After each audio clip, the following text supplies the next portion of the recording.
날이 더워서 고생이 많으시죠? 금요일마다 거의 빠지지 않던 우리 이 집사님 가정이 최근 나오지 못하고 있죠? 그 예쁜 아기들 둘도 안 보이고 날이 덥긴 더운가 봅니다. 오늘 아까 교회 에어컨을 틀러 왔는데 좀 일찍 나왔어요. 6시 한 45분경에. 그래서 에어컨 틀고 창문을 열면서 보니까 실내 온도가 34도더라고요. 5층은 더 덥습니다. 그래서 정말 많이 덥다. 밖에 나가시면 고생들 많이 하시겠다 생각했습니다. 살아가면서 견디기 어려운 것들이 참 예상외로 많습니다. 더위도 무섭죠. 근데 요즘의 이슈는 뭔지 아세요? 지하철이나 큰 길가 함부로 가는 것입니다. 누가 칼로 찌를지 모르고, 또 오늘 기사에 보니까 대못을 발사하는 그것으로 사람들을 쏘려고 했던 어떤 사람이 잡혔죠. 현장에서. 그거 한 방 맞으면 그냥 그 큰 못이 몸에 그대로 들어갑니다. 머리든 어디든 상관없이. 그래서 무서운 세상이라 우리 부부가 처음으로 65세가 되던 해에 무슨 고민을 시작했냐면 그러면 후추 권총을 사야 되나? 이런 고민도 할 정도죠. 염려가 그 부분도 됩니다. 염려되는 건 많죠. 그러나 대부분의 염려는 오늘 일어나지 않은 것들이 많죠. 앞으로 일어날 일에 대한 것들을 우리가 대부분 염려라고 말하지요. 빌립보서는 우리에게 그리스도인에게서 기쁨을 빼앗아가는 도둑들에 대해서 이야기를 했습니다. 그렇죠. 1장에서는 기쁨을 빼앗기지 않는 유일한 길, 환경에 지지 않고 환경에 넘어지지 않는 것은, 내게 사는 것은 그리스도니라고 하는 정신이라고 했습니다. 2장에서는 사람이 가장 많이 상처를 받고 기쁨을 빼앗기는 것은 사람과의 부딪힘이에요. 그래서 그리스도인의 정신을 품는다면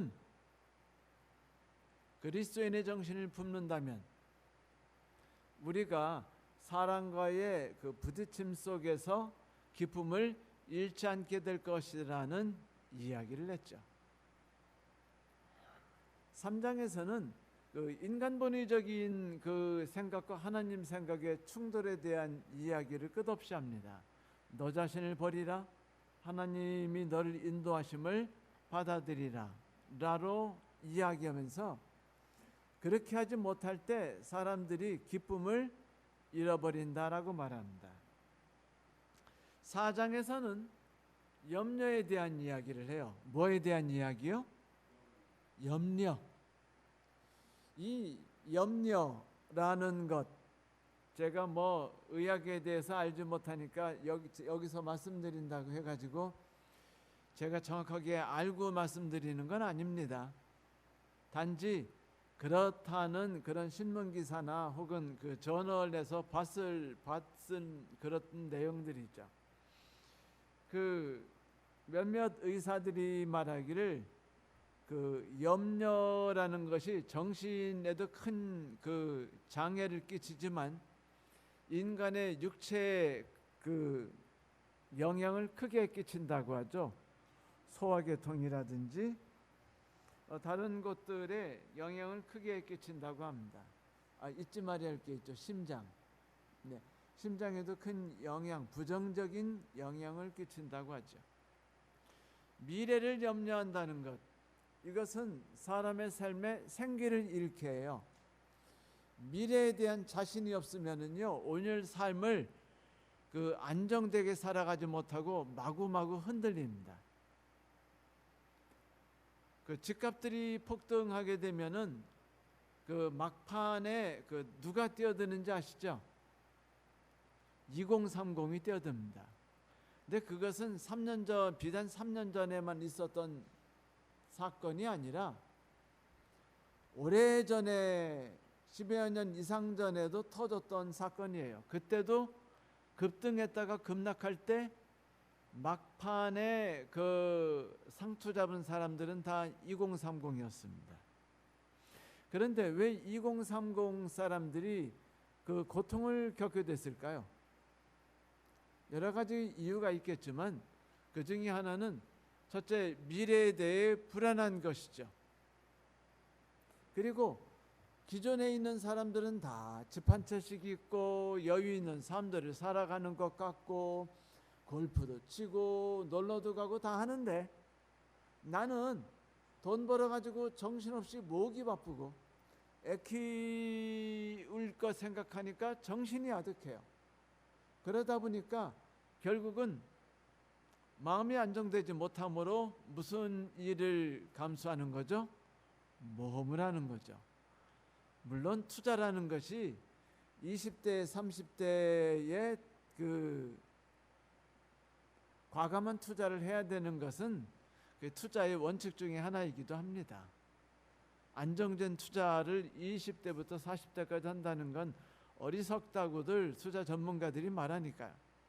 하지만 그들이 그렇게 몰빵하다가 인생을 그 고통을 당하는 많은 이유 중에 하나는 불안해하기 때문이에요. 지금 내가 사는 방식으로 살아간다면 뻔히 내가 저 어르신들 나이가 되었을 때 나는 정말 거지처럼 살 거야. 인생 불안하게 살 거야. 비참하게 될 거야. 라는 그 고통과 염려를 갖게 되는 것이죠. 그것 때문에 결국은 그 과한 행동을 하게 됩니다. 사도 바울은 4장에서 뭐 염려에 대한 이야기를 많이 해요. 그리고 능력 주시는 하나님에 대한 이야기도 하죠. 그리고 하나님 안에서 기쁨을 굳게 붙잡을 수 있도록 하는 여러 가지 권고를 합니다. 그 권고의 시작을 사도 바울은 4장 1절에서 이렇게 시작하지요. 첫째, 이제까지 사용하지 않던 특별한 말들을 쓰기 시작하죠. 내 사랑하는 형제들아, 내가 너희들을 위해 애정을 다 쏟았지. 너희들은 내게 있어서 면류관과 같은 존재야. 그렇게 이야기를 해서 빌립보 교회 성도들에게 그의 애정이 얼마나 깊은지, 그들에 대한 관심이 얼마나 큰지에 대해서 이야기를 하기 시작합니다. 그 다음에 아주 담담하게 이렇게 시작해요. 그리스도 안에서 서라. 한번 성경들을 함께 읽어볼까요? 그러므로 나의 사랑하고 사모하는 형제들, 나의 기쁨이요 면류관인 사랑하는 자들아, 이와 같이 주 안에 서라. 이와 같이 주 안에서 서라. 이와 같이 주 안에서 서라라는 말이 무슨 뜻을 가지고 있을까요? 흥미롭게도 우리는 그 이와 같은 그 서라라는 것과 관련된 몇 가지 성경적인 그 이야기들을 만나볼 수 있습니다. 아마도 제일 먼저 나오는 이야기는 출애굽기에 나오는 이야기죠. 여러분들이 잘 아시는 이야기입니다. 출애굽기 14장에 보면 그 이스라엘 사람들이 이집트를 탈출한 다음에 재빠르게 홍해 얕은 곳을 통과해서 가나안 쪽으로 향해 지나가지 않습니다. 좀 도는 듯한 기분이고 엉뚱한 데로 길을 가요. 얕은 물길이 있는데 깊은 물길이 있는 쪽으로 향해서 갔습니다. 누가 보더라도 그쪽으로 가면은 200만 명의 많은 사람들이 지나갈 수 없는 길이 분명했어요. 그러니까 왕이 그 소식을 듣습니다. 듣고 두 가지 생각 속에 빠져요.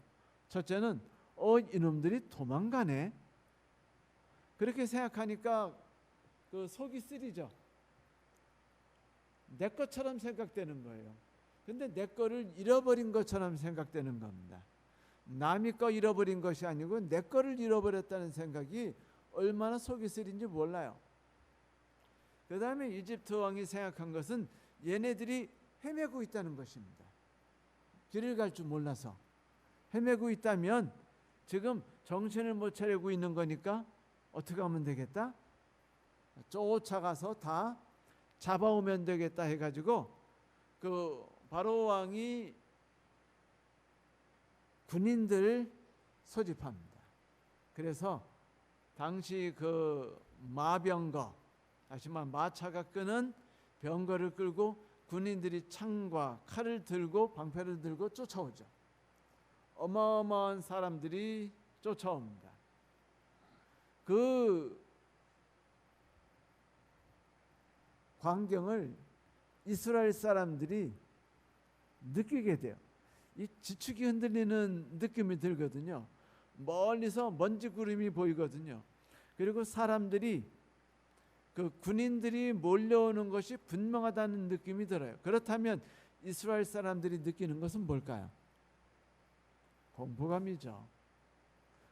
분명히 이 상황으로 내일까지 되면은 어떤 일이 터질까요? 네?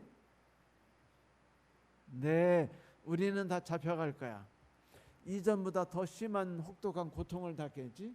그리고 이번에 탈출하는데 주둥이 됐던 몇몇 우리들은 아마 비참한 고민을 당하다가 죽게 될 거야. 이런 생각들을 하기 시작합니다. 그래가지고 이스라엘 사람들이 너무 불안해해요. 염려하기 시작했습니다. 그렇게 되니까 이제 뭐에 대한 분노가 생길까요? 나를 인도하신 그 하나님과 모세에 대한 분노가 닥치기 시작합니다. 생기기 시작하는 거예요. 왜 하필이면 이기누 갔을까? 빨리 통과할 수 있었는데 왜 천천히 나가가지고 바로 왕을 유혹했을까? 지금 바로 왕이 유혹당한 거 아닌가요? 빠르게 통과했으면 됐어요. 근데 빠르게 통과하지 않은 겁니다. 그래서 바로 왕이 군대를 몰고 소집할 수 있는 기회를 잡게 된 거예요. 사실 바로 왕이 이럴 정신이 없었죠. 왜? 아들이 죽었어요. 많은 이집트 사람들이 장자가 죽었습니다. 가축들도 다 첫 태생들이 다 죽었어요. 그러므로 그들에게는 너무 큰 충격이 왔기 때문에 그러지 않아도 수많은 재앙으로 인해서 모든 게 무너졌는데 아들까지 죽고 나니까 희망이 사라졌어요. 그랬는데 보니까 기회가 완전히 없어진 건 아니더라 이거죠. 저기서 이스라엘 사람들이 방황하고 헤매는 거 보니까 우리가 기회를 영 놓친 건 아니란 생각을 합니다. 억울해요. 아까워요. 쟤네들을 다시 붙잡아 놓는다면 어마어마한 뭐가 생기는 거예요? 일꾼이 생기는 겁니다. 돈 들이는 일꾼, 돈 안 들여도 되는 일꾼, 공짜 일꾼. 그러니 바로 왕이 쫓아오지 않을 수가 없었죠. 그래서 무자비한 속도로 쫓아오기 시작합니다. 그러니 그 광경을 목도한 이스라엘 사람 중에서 공포에 빠지지 않을 사람이 없는 거예요. 그 염려 속에서 그 잠을 못 이룰 사람들이 가득할 수밖에 없는 것이었습니다. 그런데 성경을 보니까 아주 좀 하나님이 얄궂으셔요. 좀 속이 상하도록 얄궂으시다는 걸 우리는 발견할 수 있습니다. 여러분, 어떤 분들은 이렇게 말씀하셔요. 하나님은 우리에게 시험을 주지 않으시는 분이시다. 성경 어디에 나오는 말이죠? 야고보서에 나오죠. 그래가지고 하나님은 뭐 우리를 시험하지 않으시는 분이다. 정말일까요? 그 말씀을 단편적으로 그렇게만 받아들인다면, 그러면 우리에게 오는 모든 고통과 시련과 눈물과 저희 왼수 같은 남편은 다 하나님하고 전혀 상관없는 악마의 행동인가요? 그런데 여기에 대하여 지금 출애굽기서는 뭐라고 말하고 있냐면, 하나님께서 바로 왕을 완악하게 하시사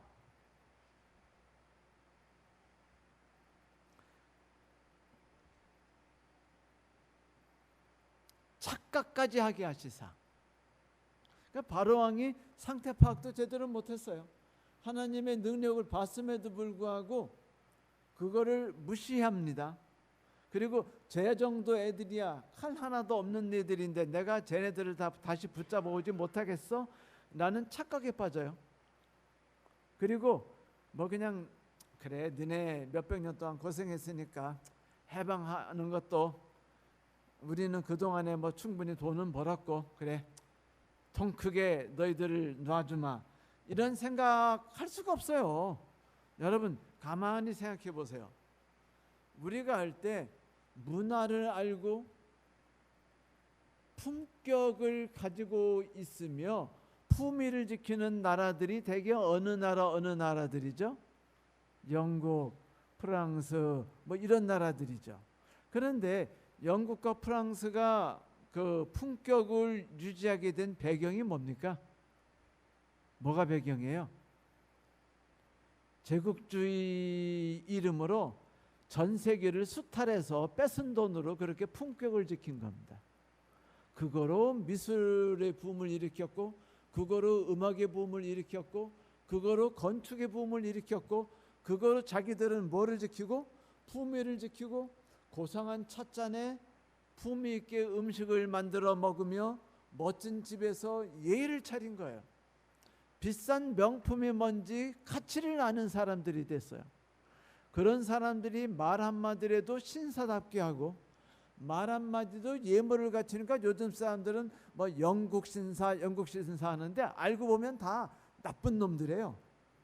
과거에 다 뺏고 죽이고 수탈한 악질 놈들입니다. 그런데 그 놈들이 뺏어가지고 다 뭐가 된 거예요? 품격 있는 놈들이 된 거예요. 그러니까 지금 뭐 저기 서울 어느 곳에서 뭐 골프도 적당히 치면서 품격을 유지하고 백화점도 왔다 갔다 하면서 가끔 샤넬 가방 정도 살 수 있는 사람들이 좀 생활에 품격이 있으니까 입도 말이 고와요. 그런데 이런 사람들 역시 그 돈이 거저 들었겠어요? 자, 이런 품위 유지를 뭐 하면 없어지는 거예요? 노예가 없어지면 품위도 같이 없어지는 겁니다. 왜 그리스가 왜 품위가 있었겠어요? 왜 로마가 품위가 있었겠습니까? 노예를 부렸기 때문이에요. 그만큼 남을 수탈한 사람들이 품격과 품위를 유지하게 돼 있어요. 그러니까 바로가 그거를 놓치고 싶지 않아서 쫓아온 겁니다. 쫓아온 건 좋아요. 근데 중요한 건 뭐냐면 이들이 이런 악행을 저지른 것이 그들이 악해서만이 아니라 하나님이 그렇게 하도록 이끄셨다는 게 문제가 되는 겁니다. 여러분 가끔 생각하면 왜 내가 저 인간하고 결혼해가지고 이렇게 생고생을 하나 하고 눈물이 날 때가 있죠. 그래서 우리는요 남편을 품위 있게 불러요. 뭐라고 부르는지 아세요? 좀 화가 나면 원수, 화가 더 나면 인간, 뭐 이렇게 부르면서 우리가 그들에 대한 호칭을 만들죠. 대개 남편이 아내를 그렇게 부르진 않아요. 아내들이 남편에게 그렇게 부르죠. 왜냐하면 남편들은 가정에 대한 애정이 남편의 반도 없어요. 솔직히 까놓고 얘기해서. 그렇기 때문에 화날 수밖에 없습니다. 거기다가 남자는요 하나님이 만드실 때부터 자기중심적으로 만들었어요. 남자는 고통스러우면 혼자 있으려 그래요. 여자는요, 고통스러울 때 자식 새끼를 끌어안습니다. 그들을 위해서 밖으로 뛰어나가서 일을 하려고 그러고 무언가 하려고 해요. 그게 바로 남자와 여자의 다른 점이죠. 가만히 보세요. 아담이 한 행동이 하나도 안 나오잖아요. 하와만 열심히 다녔어요. 그렇죠? 어디까지 다녔죠? 다니다 보니까 선악과 있는 데까지 왔을 뿐입니다. 여하튼 활동도 강했고 가족을 위해서 무언가 하는 것들이 보이죠. 그런데 나는 열심히 하는데 제가 열심히 안 해서 집안이 어렵게 되고, 내가 자식을 열심히 키우려고 하는데 내 뜻을 안 따르고 애에게 말하기를 야야야 대충 살아도 돼, 뭐 공부 못해도 다 나중에 다 멋진 사람 될 수 있으니까 스트레스 받지 말라고 말하면, 엄마가 애 학원 보내려고 생고생하며 머리 뽑으면서 돈 쳐들이면서 그 카페 가서 다른 아줌마들 기동령 해가지고 받은 모든 정보들이 다 삽시간에 휴지가 되는 거예요. 그럼 엄마가 얼마나 속상해요. 아니 저게 인생을 안 살아봤나, 자식 교육도 할 줄 몰라서 그냥 있지도 않고 반대까지 하네, 이렇게 되는 겁니다. 그러니까 남편을 남편이라고 말하지 않고 뭐라고 말해요? 홍길동은 뭐라고, 아버지를 아버지라고 부르지 못하고, 똑같아요. 남편을 남편이라고 부르지 않고 인간이라고 부를 수밖에 없게 되는 거죠. 그런데 이게 사실 알고 보니까 저 인간이 문제가 아니라 뭐가 문제인 거예요? 하나님이 그렇게 계획하신 거라는 겁니다. 하나님이 계획하셨다. 지금 홍해 앞에 있는 이스라엘 백성들이 당면했을 때 성경이 이야기하는 건 그겁니다. 너희들에게 닥쳐온 염려, 고통, 시련, 눈물, 분노 다 하나님이 너에게 주신 것이다. 왜 주셨을까는 우리가 지난 금요일 날 자세하게 이야기했어요. 그죠? 인간 중심적인 생각들을 하나님이 깨고 인간에게 가치를 부여하도록 하기 위해서는 무엇밖에 없었다? 고통과 시련밖에 답이 없었기 때문이었다. 인내라는 덕성이 만들어지려면은 고통이 없이 인내는 절대로 형성되지 않는다. 그래요. 고통이 없이 인내는 형성될 수 없습니다. 그건 진실이죠. 그런데 우리는 자꾸 사망의 음침한 골짜기를 지나갈 때, 아니 목자가 왜 우리를 이 사망의 음침한 골짜기로 지나가게 하나라고 생각하지 않고, 왜 내 인생은 꼬여가지고 이렇게 사망의 음침한 골짜기가 항상 내 주변에 있는 거야? 부모를 잘못 만났나? 남편을 잘못 만났나? 저 직장 상사를 잘못 만난 건가? 시대를 잘못 탔나 하고 환경을 탓하거나 사람을 탓하거나 이렇게 돼버리죠. 그런데 빌립보 1장부터 하는 얘기가 뭐예요? 모든 것들은 하나님이 이야기했다는 겁니다.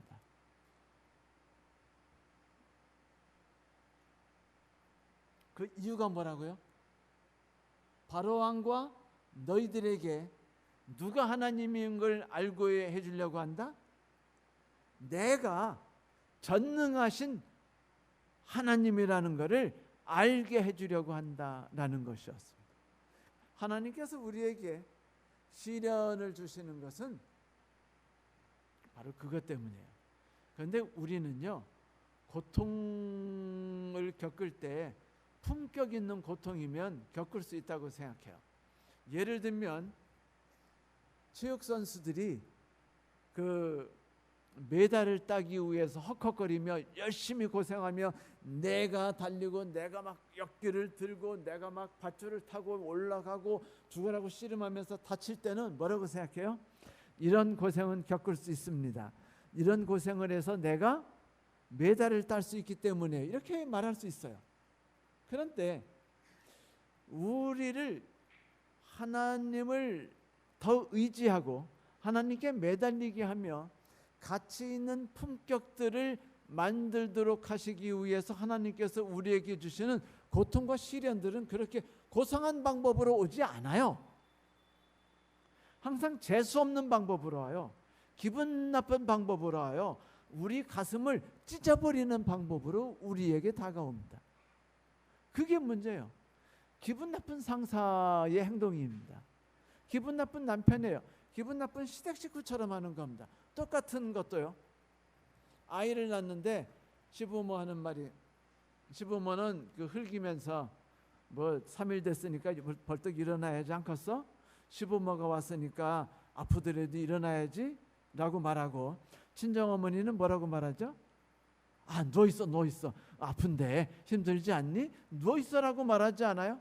내가 내 딸한테는 아픈데 누워있으라고 말하는데 그 며느리한테는 어르신이 왔는데 그렇게 퍼져가지고 누워있는 이렇게 싸가지 없는 행동을 하면은 집안이 망하지라고 말하게 되는 거예요. 그러니까 재수가 없는 겁니다. 기분이 나쁜 겁니다. 며느리로서는. 그러면 답은 하나예요. 이 세상에 시어머니는 싹 없애고 친정 엄마만 남겨놓으면 돼요.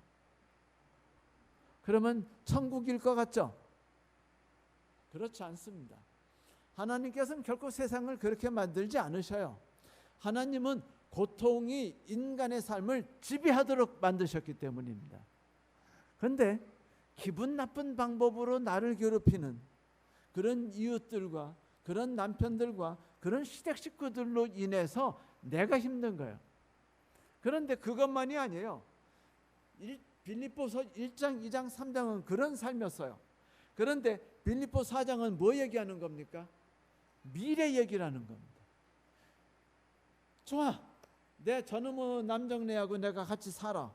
근데 무능력해도 좋아. 그래, 애를 이뻐하니까 그것도 용서하겠어. 근데 미래를 가만히 보니까 뭐예요? 희망이 없는 겁니다. 그러니까 미치겠어요.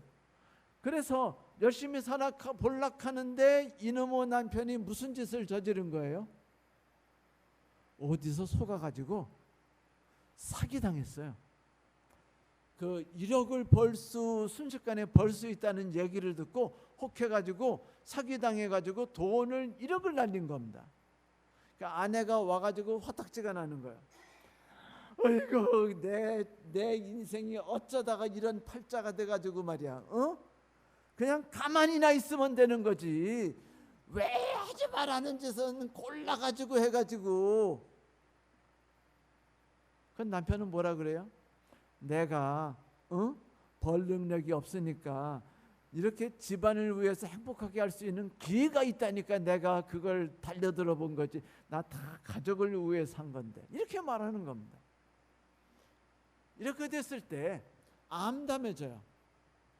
그 아내가 그래도 버티고 살아갈 수 있었던 건 왜죠?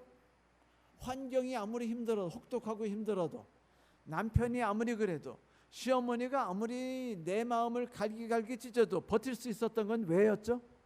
희망 때문이었어요. 희망이라는 걸 가질 수 있기 때문에. 그런데 얕은 물가로 지나가가지고 광야로 넘어가면 되는데 왜 깊은 물이 있는 대로 지나가려고 하느냐 이거예요.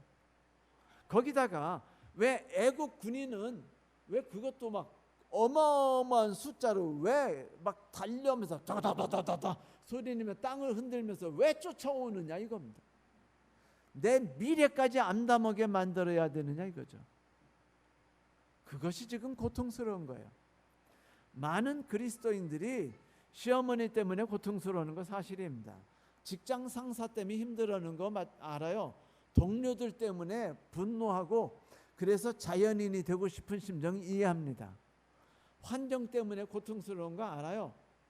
쟤는 나쁜 짓을 하는데 그게 걸리지 않아가지고 계속 나쁜 짓을 조금씩 안 걸리는 수준에서 하더니 한 30년 하더니 집 2채 가졌어요.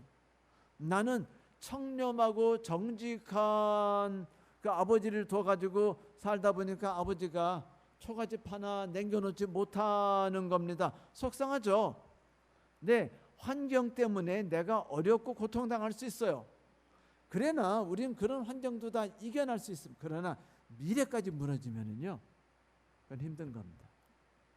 하나님께서 왜 장자를 치신 줄 아세요? 장자가 죽었다는 것은 그가 죽었다는 걸 뜻하는 거예요. 미래가 없다는 걸 뜻하는 것입니다. 아들이 죽었다는 것은 그가 죽었다는 겁니다. 그래서 아브라함이 죽은 자와 방불하다고 성경에 기록되어 있죠. 죽은 자와 방불한 아브라함, 왜 그렇게 말했을까요? 왜 아브라함이 살았는데 죽은 자가 방불하다 그래? 늙어서 비실거려 가지고 화장실에 가면 막 5분 있다 천천히 나오면서 비틀거리고 나와가지고? 아니에요. 아들이 없었기 때문입니다. 희망이 없었기 때문에 죽은 자와 방불하다고 히브리서에서 기록했던 거예요. 이집트 사람들이 아들을 잃었어요. 희망을 잃은 겁니다. 미래를 잃어버렸어요. 그래서 그들에게 절망과 좌절이 왔고, 그렇기 때문에 어차피 이런 미래, 그래 이집트 너네 이스라엘 사람들 나가도 좋다라고 허락했던 겁니다. 그런데 이스라엘 사람들에게 불안한 미래가 찾아왔어요. 우리에게 절망입니다. 다시 어디로 돌아가게 된 거예요? 다시 내가 도망갔던 과거 노예 생활로 되돌아가요. 이번 되돌아가면 어떻게 될까요? 옛날보다 더 편하게 해줄까요? 더 고통스러울까요? 더 고통스러운 거는 당연한 일이죠. 힘들어 죽겠어요. 그래서 그들이 분노하고 좌절하고 절망하고 원망하며 염려할 때 모세가 그들에게 한 말이 뭐죠? 단 한마디입니다. 너희는 두려워 말고 가만히 서서 여호와께서 오늘날 너희를 위해 행하시는 구원을 보라. 13절 14절이죠. 너희가 오늘 본 애굽 사람을 또다시 영원히 보지 못하리라.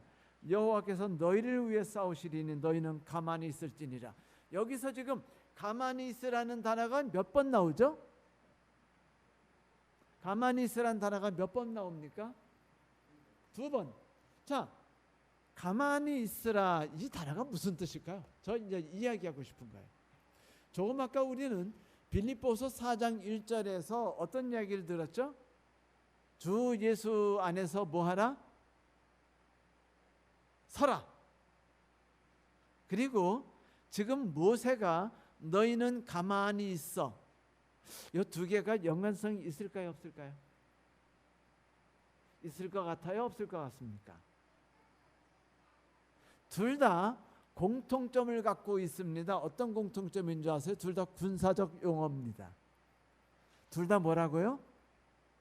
군사적 용어. 이런 거예요. 참호가 있죠. 네? 참호가 있어요. 그런데 우리 군대가 지금 많이 와 있지 않아요. 한 50명이 쫙 있고 총을 들고 있는데 그 탄약이 많지 않아요. 탄약이 개인당 한 뭐 200발밖에 안 남았습니다. 그래서 지금 막 본부 다 전화를 해요. 탄약 보내달라고 막 하고 있어요. 적군들이 쳐들어오려고 하면 적군이요. 우리는 100명인데 적군이요 지금 10,000명이 쳐들어와요. 여기가 중요한 고지입니다.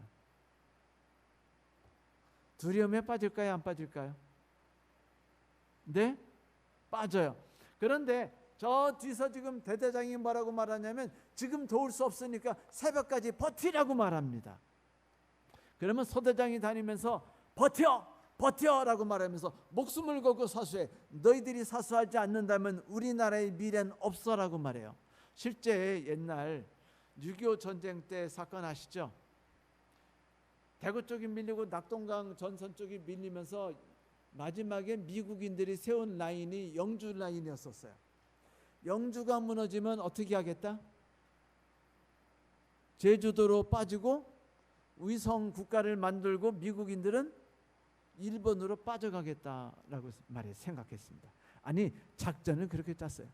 그리고 그 이야기를 한국에 있는 군대 총사령관에게 이야기했습니다. 여러분, 한국에 있던 군대 총사령관이 무슨 생각을 갖게 됐을까요? 뭐는 목숨 걸고 지켜야 된다? 낙동강은 목숨 걸고 지켜야 된다라는 생각을 갖게 됐어요. 진짜 사력을 다해 막을 수밖에 없었습니다. 낙동강이 무너지면 뭐도 없는 거예요. 인천 산육 작전도 없는 겁니다. 그래서 심각한 문제에 빠져요. 그래서 미국인들은 설렁설렁 싸우려고 하는데 한국인들이 이거 무너지면 그 다음에 우리에게는 미래는 없고, 미국인들은 아예 벌써 발 뺄 생각을 하고 있다는 걸 알았기 때문에 낙동강전선을요 목숨 걸고 막아요. 이때 목숨 걸고 막는 자세를 군사적 용어로 서서라고 말합니다. 서서라고 말하는 것은 적군이 총을 들고 와 하고 밀려들면 하고서 뒤로 도망가는 게 아니라 방패를 들고 버티는 거예요. 그냥 이렇게 앞다리를 잡고 빡 들고. 두려울까 안 두려울까요? 쟤네들이 막 말을 타고 오면서 막 무서운 말에다가 막 충갑 입히고 있잖아요. 막 무거운 막 중갑 입고 긴 창 들고 오면서 말 타고 확 달리면 공포에 빠져요, 안 빠져요? 그 말이 두두두두 거리면서 수백 마리가 쫙 밀려오면은요, 그때 소대장이 지나가면서 뭐라 그래요? 방패 쫙 들고 서 있는 병사들한테 쫙 가면서 뭐라 그래요? 버텨, 서 있어라고 말합니다. 너희 자리를 서세라고 말합니다. 그 단어가 서서라고 말하는 이 단어입니다. 사도 바울이 너희는 주 예수 그리스도 안에서 서라라고 말했을 때 그 단어가 그 서라예요. 그리고 모세가 너희는 가만히 있어 내가 하나님 됨을 알지어다라고 말했을 때 그 단어가 바로 그 단어예요.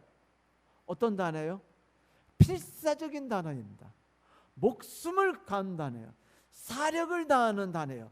이 고지가 무너지면 뭐도 없다. 내 가족도 없다. 내 나라도 없다. 나도 없다. 우리의 미래는 영원히 사라진다. 라는 것 때문에 만들어진 것이었습니다. 모세가 너희는 가만히 있어 라고 말하니까 멋지게 들리죠. 아삽과 여호수아가 그 어마어마한 군대가 몰려올 때 하나님이 뭐라 그래요? 참미 부르는 찬양대 가지고 가서 그 노래 부르며 있으라고 할 때 그때도 뭐라 그래요? 너희는 가만히 서서라고 말합니다. 가만히 서서라는 건 뭐냐면 두렵더라도 버티라는 소리예요. 그런데 일반 전투에서 저쪽에 10,000명이 몰려들고 중갑병이면 말을 달리면 도도도도 하고 몰려올 때 그 먼지와 함께 달려올 때 우리를 막 공포에 빠져서 벌써 이럴 때 어떻게 되죠? 한편이 무서워가지고 몇 명이 도망가기 시작하면 어떻게 될까요? 그때는요 다 도망가요. 그러면 삽시간에 전쟁이 끝나버립니다. 그래서 누가 있었어요? 북치는 병사가 있었고 또 누가 있습니까? 깃발을 드는 사람이 있어요. 깃발 드는 병사는 가장 위험해요. 왜? 깃발 드는 병사부터 죽이니까요.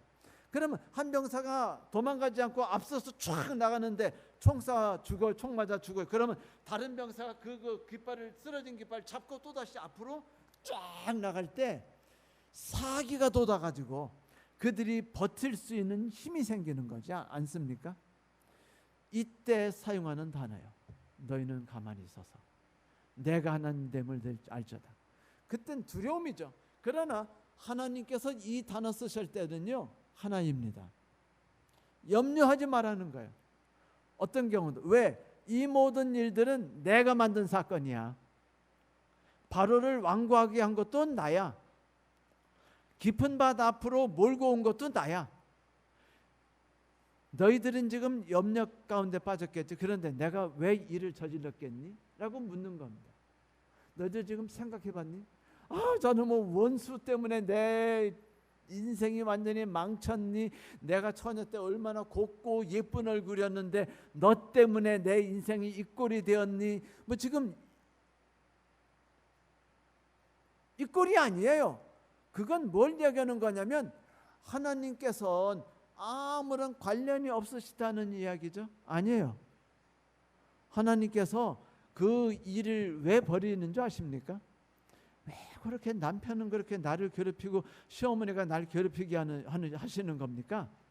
그거는 내게 있어서 나를 잡아서 붙들어 가지고 질질 묶어 가지고 하늘 가나안 땅으로 도망가지 못하도록 붙잡으려 하는 내 안에 있는 사단이 붙잡고 있는 악한 성질 때문인 겁니다.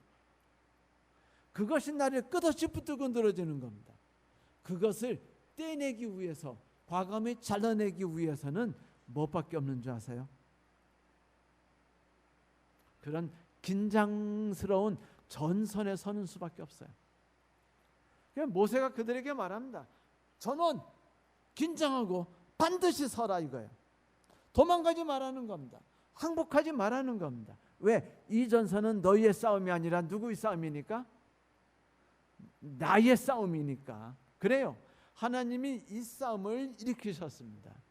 하나님이 이 싸움을 일으키신 원인과 목적이 있어요.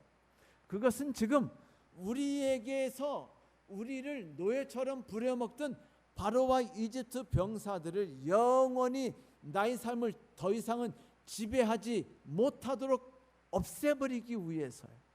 뭐하기 위해서라고요? 더 이상 내 인생을 지배하지 않도록, 나를 노예로 부려먹지 않도록 하기 위해서 그 일을 벌이시는 겁니다. 언제까지? 우리가 뭐 할 때까지 가만히 서서 하나님이 하나님 되심을 맛볼 때까지. 마라에 쓴 물은 또 어때요? 이스라엘 사람들은 오늘도 즐겁게 하나님이 인도하신다고 가는데 보니까 뭐인 거예요? 마라 쓴 물이에요.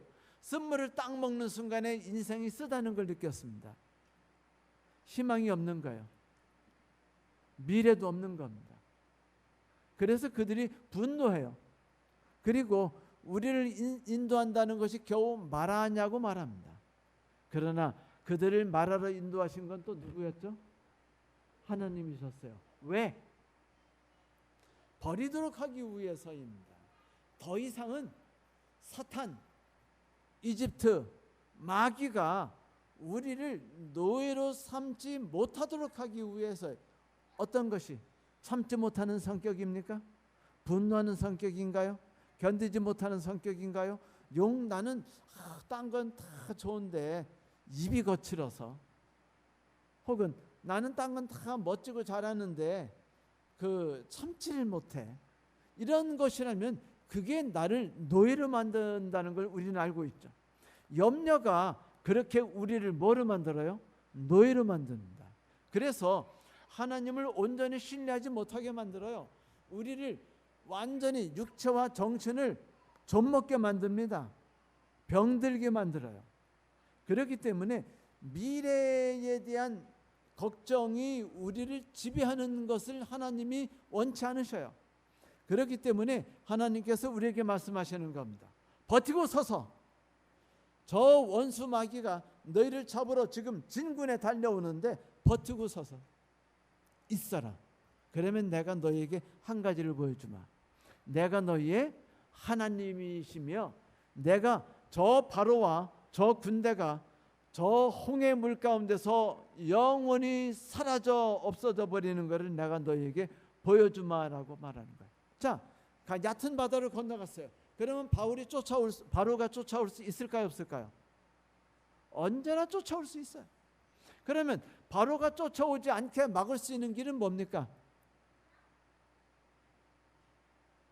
다 물에 빠뜨려 죽여버리는 것밖에 없어요.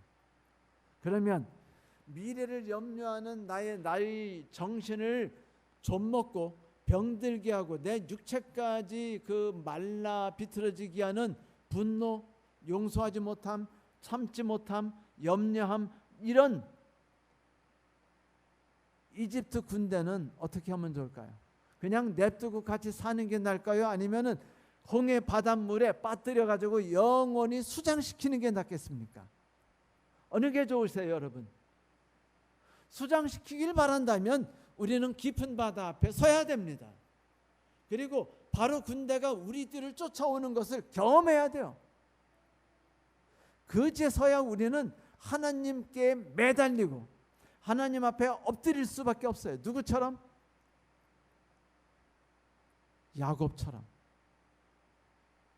야곱이 그랬지 않습니까? 그래, 내가 열심히 살았어. 내가 열심히 그리스도인 생활을 멋지게 살았지. 하나님은 야곱이 그 행동이 너무 괘씸했어요. 한마디로 말하면, 세상 사람 말로 말하면 싹 뭐가 없는 거죠. 왜냐하면 지가 잘했대요. 나는 그리스도인 생활을 열심히 하는데 왜 저 사람들은 저렇게 이기적으로 살아가는지 모르겠어요. 우리 그리스도인들이 항상 말하는 레파토리 3개가 있는데 그 중에 하나가 뭐냐면 나는 이해를 못하겠어. 저 집사님 왜 저렇게 살아가는지 모르겠어. 저 목사님 왜 저렇게 비신앙적인지 모르기는요. 하나님이 그 다음날 나에게 고통을 주시면은요, 내가 그 생각했던 것 때문이라고 생각하시면 정답입니다. 내가 멋진 신앙을 쌓았다고 생각하는 것이 문제였어요. 모든 신앙은 내가 아무것도 아니라는 것과 내 힘으로는 어떤 것도 할 수 없다는 것을 처절하게 느끼고 하나님께 엎드려 매달릴 때 비로소 버릴 수 있는 거예요. 그제서 하나님의 능력이 나를 지배할 수 있는 겁니다. 하나님께서는 이집트의 병사가 멸망당하지 않은 채 공존하기를 원치 않으십니다. 그분께서는 이집트 병사는 영원히 우리 보는 눈앞에서 멸절시켜 없애버리기를 원하셔요. 여러분은 어떠세요? 멸절되길 원하지 않습니까? 여러분을 괴롭히는 것이 무엇입니까? 나는 다 좋은데 단 거 먹는 건 못 견디겠어. 그겁니까? 그것이 어떤 거든 내가 견디지 못하는 것이 무엇이든 이상하게 그거를 괴롭히는 게 있어요. 내가 이쪽에 약한 약점을 갖고 있잖아요. 그러면요, 남편이 깐닥지게 쪼잔하게 그것만 파고들어요. 속상하게. 그래서 내가 화나게 만들어요. 왜 꼭 고짓을 하는지 모르겠어요. 내가 제일 싫어하는 거 알면서. 그거 하나님이 하시는 겁니다. 왜냐하면 내가 그거를 해결해야 되기 때문이에요. 해결 간단합니다. 내 안에 있는 그 정신이 바로의 병거가 물에 빠져가지고 영원히 수장되는 거예요. 그래서 사도 바울은 오늘 4장 1절에 이렇게 말한 겁니다. 그런즉 내 사랑하는 형제들이야, 내 사모하고 내 면류관들아, 주 안에서 서라. 이 말은 이겁니다. 너희들은 지금 전쟁 중에 있어. 하나님과 네가 싸우는 거야. 사단이 너희를 여전히 붙잡으려고 하는 전쟁 속에 너희는 여전히 있는 거야. 결국 다른 모든 것들은 뭐예요?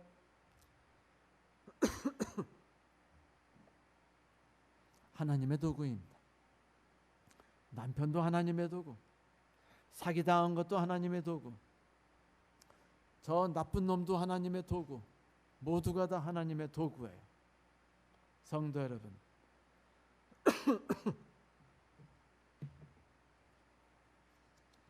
그래서 이사야서에는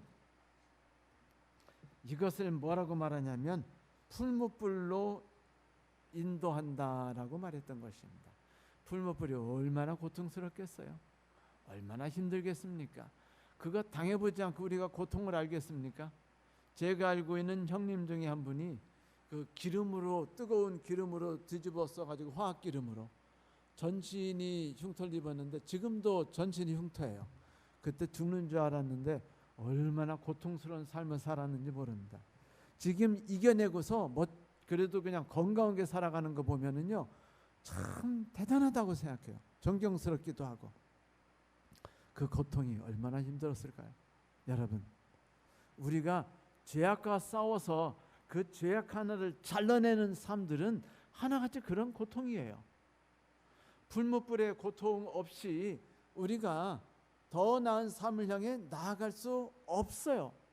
아시기 때문에 하나님이 마음 아프지만 우리에게 고통을 주시는 겁니다. 그리고 우리에게 말하는 겁니다. 힘들어도 이거는 내가 일으킨 전쟁이고 너희의 원수가 영원히 없어지도록 하기 위한 전쟁이니까 같이 싸워보자.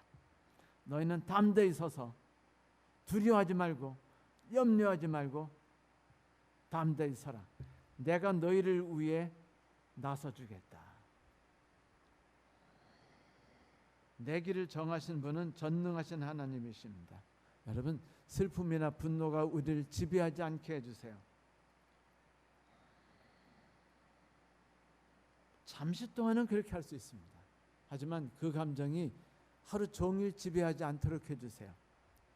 그런 것이 끝나더라도 저녁 때는 주의 뜻이 이루어지이다라고 기도할 수 있게 되기를 소망합니다. 주의 뜻이 이루어지이다. 그래, 남편이 저렇게 했더라도 주의 뜻이 이루어져야지. 내가 사기당했어도 주의 뜻이 이루어져야지. 내가 어려운 사람 때문에 힘든 삶을 살아도 주의 뜻이 이루어져야지 라고 생각한다면 우리는요, 변화되는 나를 만드시는 하나님을 바라볼 수 있습니다. 그리고 우리는 기뻐할 수 있죠. 그리고 염려라는 고통 속에서 벗어날 수 있습니다. 이제 다음 주부터는 염려가 뭔지에 대해 본격적으로 우리가 살피도록 하겠습니다. 그 말씀들을 통해서 우리가 함께 하나님의 뜻하시는 말씀을 배우고 익힐 수 있게 되길 바랍니다. 말씀 마치겠습니다.